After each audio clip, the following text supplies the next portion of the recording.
these is a collection of various equipment sites. Our equipment is like that blue shaker that's up there. So we have a mobile field shaker that can simulate, shaking that might be caused by an earthquake. There are also sites that have shake tables in the laboratories. You can build structures on them and shake them. There's centrifuges that spin around. At UC Davis, there's a centrifuge. And then you can shake soil models. And then there's a tsunami simulator at Oregon State. The motivation for doing our test is that we're in a seismically active region here. The seismic hazard is not as high as in San Francisco or other parts of the Bay Area. We're kind of on the eastern margin of the San Andreas fault system here. But there is some seismic hazard, so the island could shake.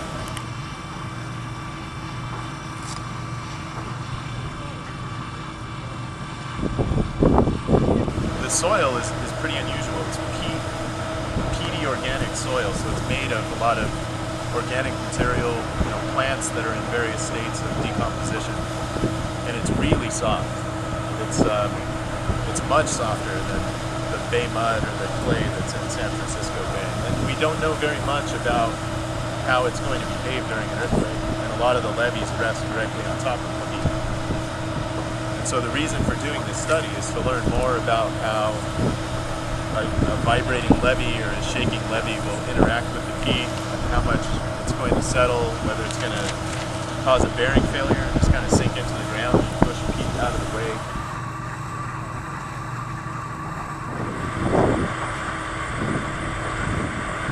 How much settlement occurs is an important thing to try and understand, to figure out whether it's going to settle a few inches.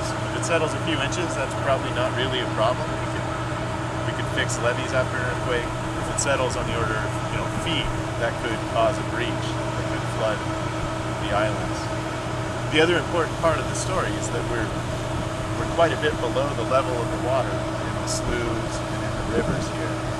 So if a levee breaches, this island would eventually fill up if it's not repaired quickly enough to a depth of up to 20 feet or 25 feet or so. And the concern is that if enough of these islands flood at the same time during a time of low outflow through the rivers, salt water could be sucked in from the west.